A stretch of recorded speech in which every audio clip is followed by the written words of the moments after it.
大家好，我是 Benny，又到了休闲主席时间了。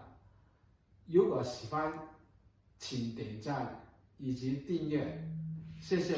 今天和大家分享蒜蓉酱，又香又好味。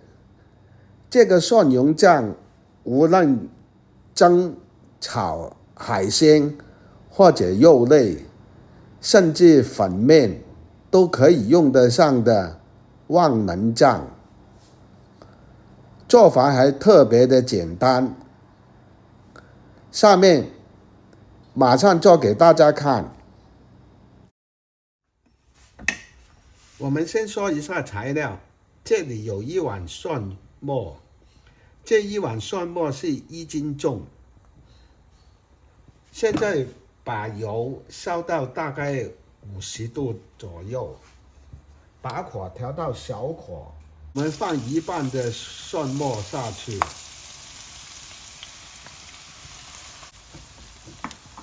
用小火把它慢慢炒香。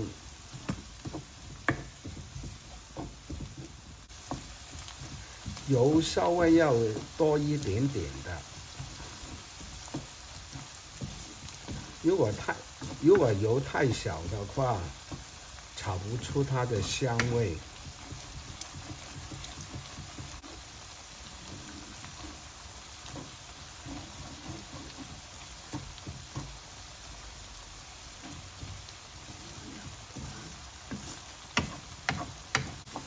我们炒的时候一定不能用太大的火，如果火太大的话，就很容易糊的。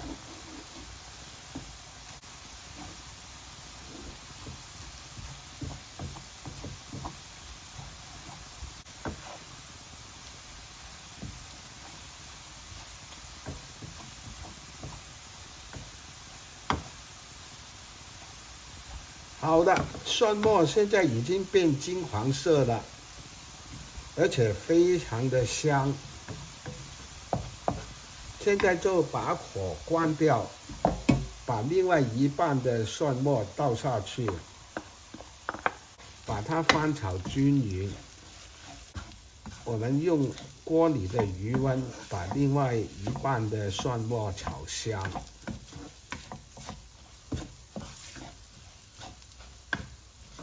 大家看，现在的蒜末有2种颜色，有金黄色，有白色。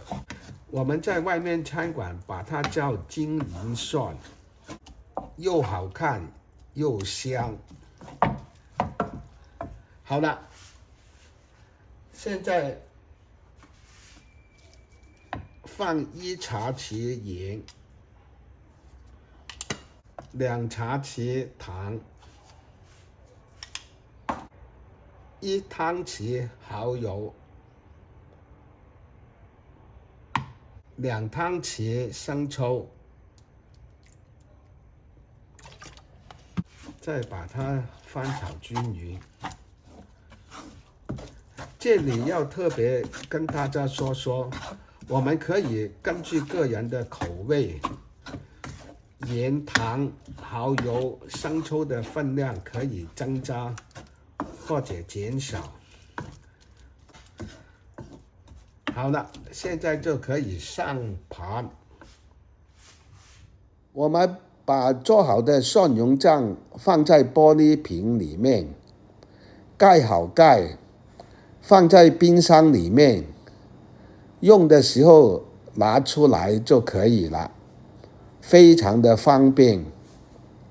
喜欢的朋友请试一试。好了，谢谢观看，我们下期再见。